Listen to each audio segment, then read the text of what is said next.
Week I talked with you about Jacob's journey home, and we didn't actually get there. Really, I should have entitled that sermon, Jacob's Sojourn with Laban, because that's what we talked about. But I want to talk with you this morning about Jacob's journey home. And to give you a bird's eye picture of this part of Jacob's story, the record tells us about Jacob fleeing from his father-in-law Laban. And it talks about a covenant that Jacob and Laban made with one another. And it talks about the preparations that Jacob makes to meet his brother Esau. You'll remember that Jacob left home because Esau was planning to kill him after his father died. And now Jacob learns that Esau is on his way to meet him.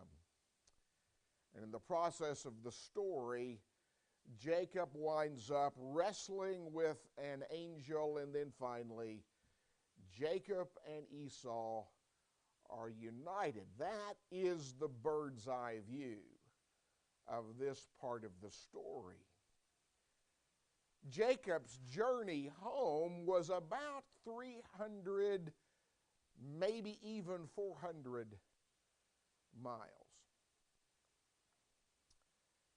And he's going to meet up with Esau in this particular area. We'll be looking at some lessons that I think we can learn from this text. But if you look at Genesis chapter 31 and verse 1, we learn that Laban's sons are discontented. They're upset with Jacob. They're saying to one another, Jacob has taken away all that was our father's, and from what was our father's, he has acquired all this wealth. And Jacob realizes that things are not good in paradise. And verse 3, the Lord speaks to Jacob, telling him, return to the land of your fathers and to your family, and I will be with you.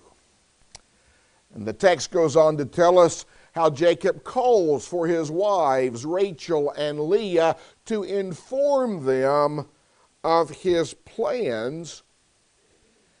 And when they hear what Jacob has to tell them, they are in agreement. Verse 14 says, Rachel and Leah are talking, is there still any portion or inheritance for us in our father's house? Are we not considered strangers by him? For he has sold us and also completely consumed our money. For all these riches which God has taken from our father are really ours and our children's. Now then, whatever God has said to you, do it. So they are in perfect agreement with Jacob's decision to return home. And so he packs up his stuff and he begins the return journey. His father-in-law Laban is away shearing his sheep. And while he's away, before they leave, the inspired historian tells us that Rachel steals her father's household gods.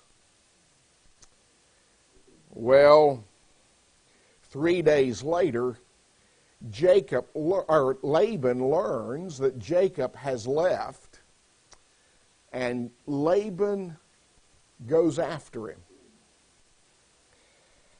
And he catches up with him on the 7th day.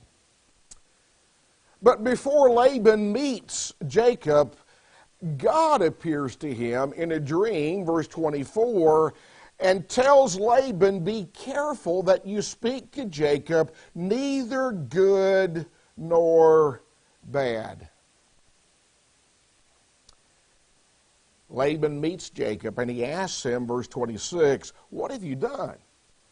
That you have stolen away unknown to me and carried away my daughters like captives taken with the sword. Why did you flee away secretly and steal away from me and not tell me? For I might have sent you away with joy and songs, with timbrel and harp.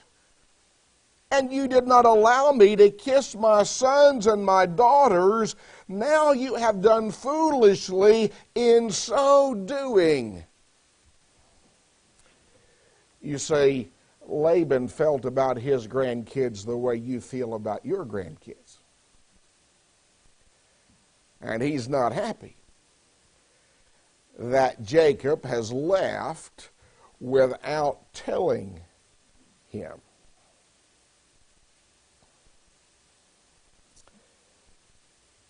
And he says to Jacob in verse 30, and now you have surely gone because you greatly long for your father's house, but why did you steal my gods? Well, that's the first that Jacob has heard anything about that. And Jacob says, verse 31, because I was afraid, for I said, perhaps you would take your daughters from me by force. With whomever you find your gods, do not let him live. In the presence of our brethren, identify what I have of yours and take it with you. You see, Jacob doesn't know that Rachel has stolen Laban's household gods. And so Laban begins to search. And he comes to Rachel's tent. And Rachel has hidden the household gods underneath the camel's saddle. And she says to her father, verse 35, let it not displease my Lord that I cannot rise before you, for the manner of women is with me. And so Jacob doesn't find those idols. And verse 36 tells us that Jacob was angry and rebuked Laban. In fact, Jacob says to Laban, what is my trespass? What is my sin that you have so hotly pursued me?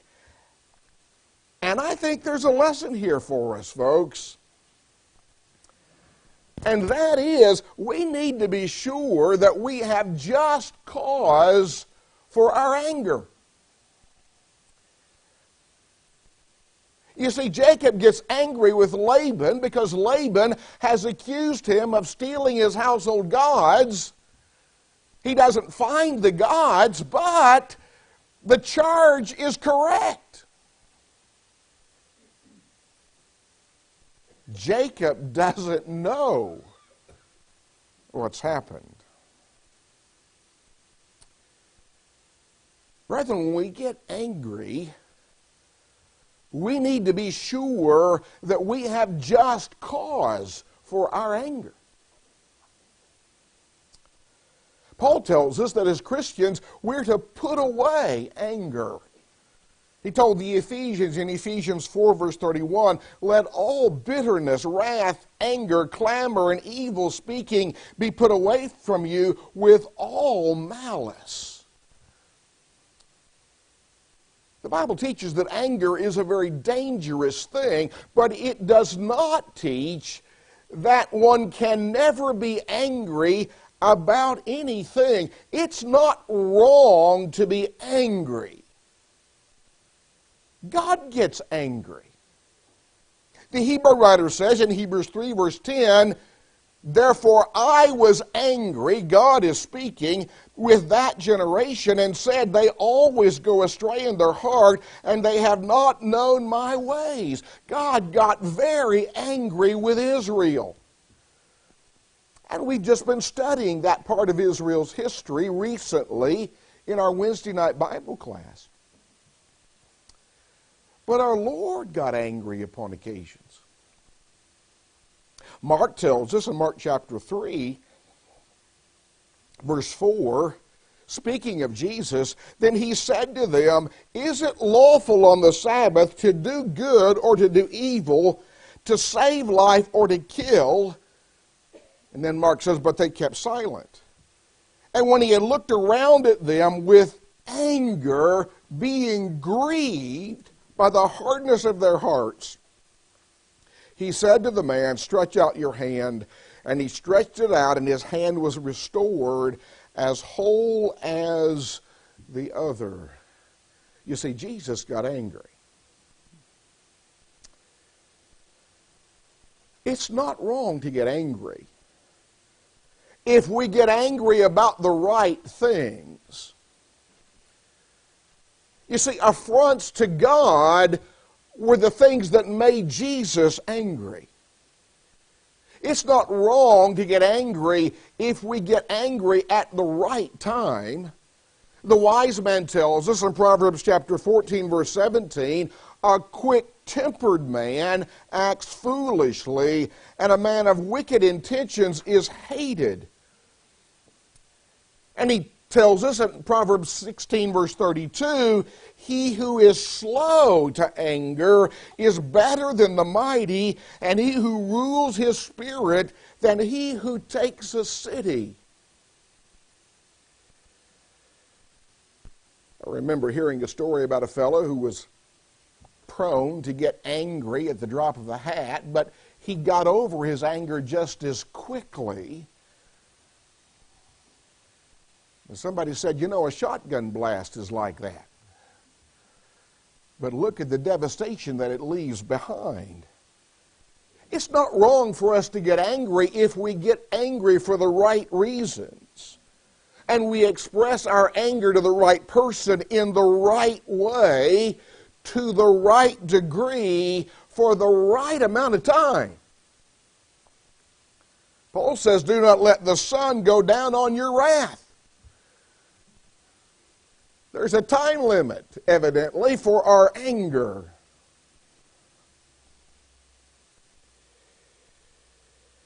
I remember when I was a boy, probably 8, 9, or 10, we were living in Louisville, Kentucky, and one day my dad comes charging down the hall like a bull elephant, and he is not happy. And I have no idea why he's mad at me. And he grabs me and he hauls me back to the bedroom and he shows me my initials carved on the top of the dresser in our bedroom. I think I've told you this story. Mother kept a towel spread out on top of the dresser, I think to cut down on the dust.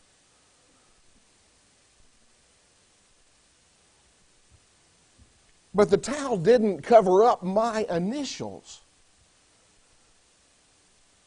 And I told my dad, I didn't do that. Well, you see, further investigation revealed that my brother Alan had carved his initials on his side of the dresser. He thought we needed to know which side belonged to who.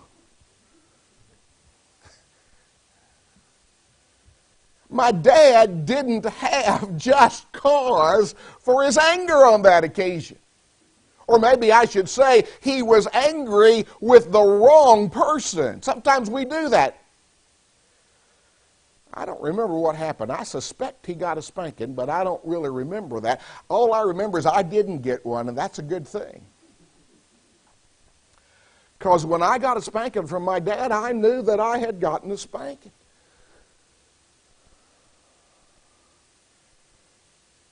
I think Maggie Scarf is correct when she says getting angry can sometimes be like leaping into a wonderfully responsive sports car, gunning the motor, taking off at high speed, and then discovering the brakes are out of order. Anger's like that, folks. Aristotle said anyone can become angry, but to be angry with the right person to the right degree at the right time for the right purpose and in the right way. This is not easy.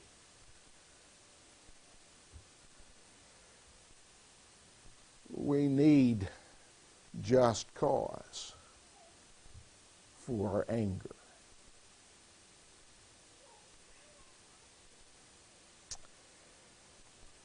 Well, the story goes on by telling us in verses 43 and following that Jacob and Laban make a covenant with one another.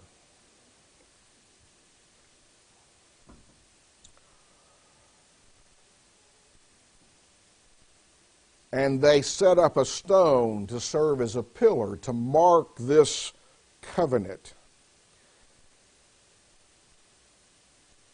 And Laban says in verse 48, "This heap is a witness between you and me this day." And in verse 49, Laban says, "May the Lord watch between you and me when we are absent one from another." I remember seeing that statement on decorative plaques when I was in college.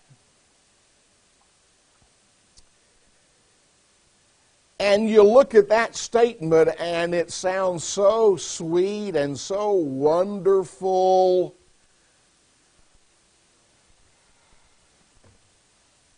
But folks, those words did not originally intend to convey a blessing.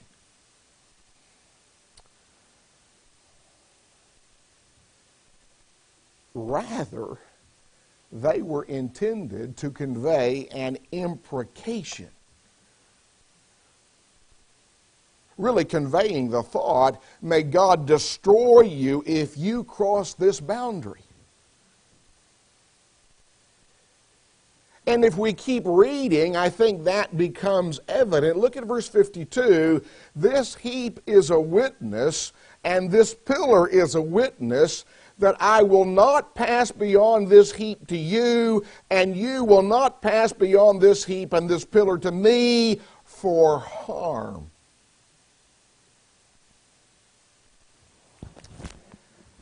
And I think this illustrates the truth of something you've heard preachers say countless times: a text out of context is a pretext.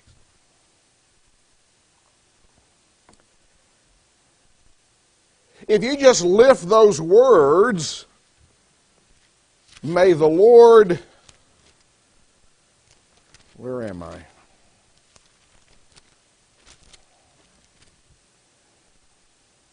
Verse 49, "May the Lord watch between you and me when we are absent one from another." You just lift that out off the page and you read that. That sounds so sweet. And as Shonda Pierce, the comedian, would say, "Isn't that precious?" Well, it sounds precious. But that's not what that statement was all about. We got to be careful when we read Scripture, that we keep its statements in context.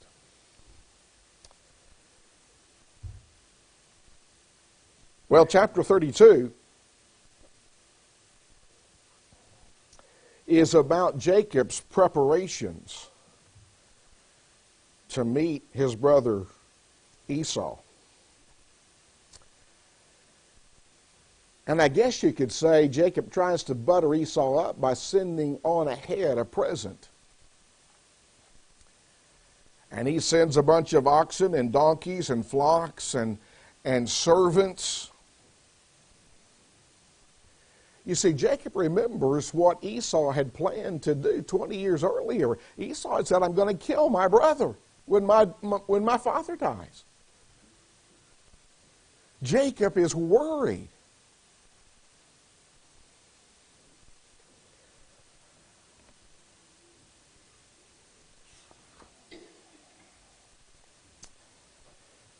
So worried, in fact, that he divides his company into two companies, thinking if Esau attacks one, the other company can escape.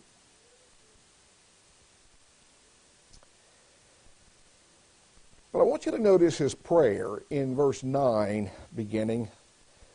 Jacob prays, O God of my father Abraham and God of my father Isaac, the Lord who said to me, return to your country and to your family, and I will deal well with you.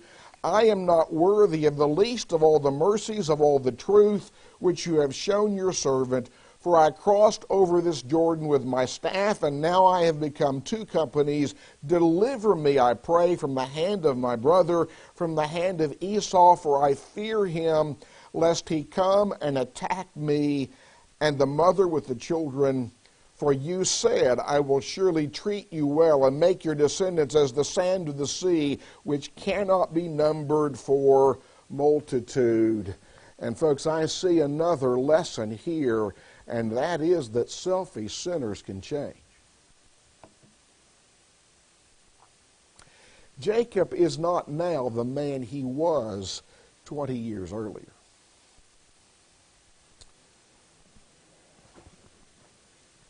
Whereas before, Jacob was plotting and scheming and deceiving and trying to do things his own way, now he is trusting and relying upon God.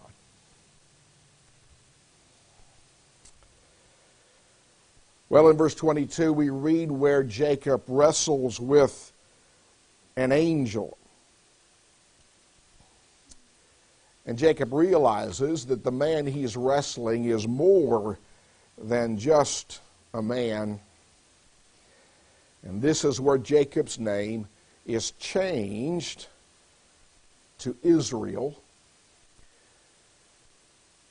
Remember that Jacob means one who takes the heel. And the name Israel means he who strives with God. And after that encounter, and I don't have time to talk about that incident in more detail, Jacob names this place Peniel, which means face of God. And folks, I see another lesson here, and that is we have to be broken to be healed. In this wrestling match, Jacob meets his match. He is humbled and he is broken. And what happens to Jacob here brings to a head a lifetime of conflict. Will Jacob, in self-will, self-reliance, and deceit, continue to manage his own affairs, or will he bow completely to God's management of his life? You see, God crippled Jacob so that he could bless him. And Jacob goes from wrestling with God to clinging to God. And through defeat, he becomes powerful by relying on God. A similar thing happened in the life of the Apostle Paul. He tells us about that in 2 Corinthians chapter 12. Beginning in verse 7, he writes, "And lest I should be exalted above measure by the abundance of the revelations, a thorn in the flesh was given to me, a messenger of Satan to buffet me, lest I be exalted above measure. Concerning this thing I pleaded with the Lord 3 times that it might depart from me. And he said to me, My grace is sufficient for you, for my strength is made perfect in weakness. Therefore most gladly I will rather boast in my infirmities, that the power of Christ may rest upon me. Therefore I take pleasure in infirmities, in reproaches, in needs, in persecutions, in distresses, for Christ's sake. For when I am weak, then I am strong." What happened to Jacob on this occasion happened to Paul many years later. You see, brethren, we all wrestle with God about who's going to control our lives. And we have to be broken to be healed. In the Beatitudes, our Lord said, "Blessed are the poor in spirit, for theirs is the kingdom of heaven. Blessed are those who mourn, for they shall be comforted. Blessed are the meek, for they shall inherit the earth."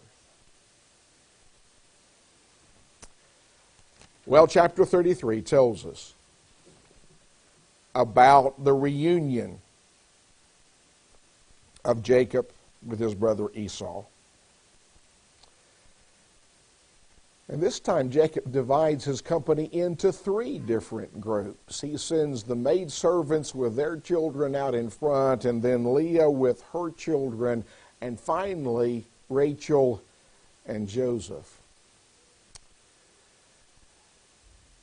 And when Jacob sees Esau coming in the distance, Jacob goes out in front, bowing down before his brother 7 times. And verse 4 tells us that they embrace, they kiss one another, and they weep. And Esau asks in verse 5, "Who are these with you?" And Jacob replies, "The children whom God has graciously given your servant." And once again, I see a lesson here that I have pointed out earlier in the story. Jacob realized that his children were a gift from the Lord. And that's the way every parent should view his or her children. The psalmist writes in Psalm 127, beginning in verse 3, "Behold, children are a heritage from the Lord. The fruit of the womb is a reward. Like arrows in the hand of a warrior, so are the children of one's youth. Happy is the man who has his quiver full of them. They shall not be ashamed, but shall speak with their enemies in the gate." It's something that we need to remember when our children wear us out, when they cost us money, as children are wont to do, when they misbehave, and when they break things. You know, children break things, right?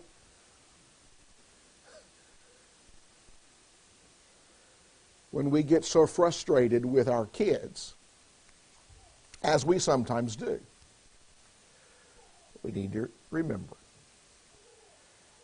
that they are gifts from the Lord.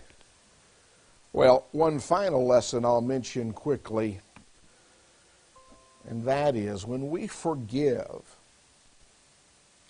we reflect the face of God. That's what happens in this story.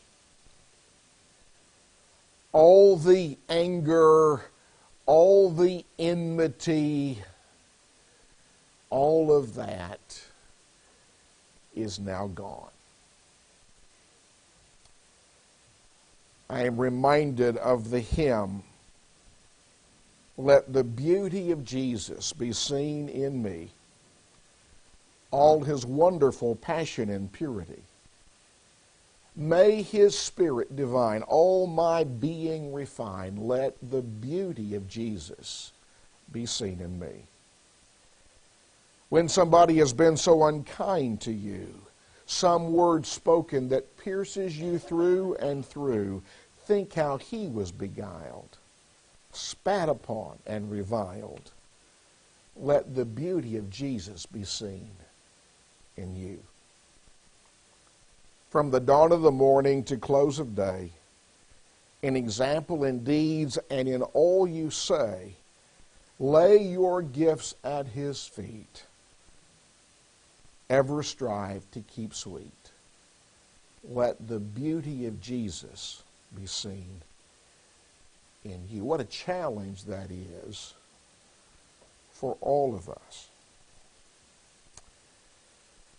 Well, the chapter ends by telling us how Jacob and Esau part in peace. May I conclude this study this morning by suggesting to you that Jacob's journey home was not just a journey back to Canaan. It was a journey back to God. Thank you.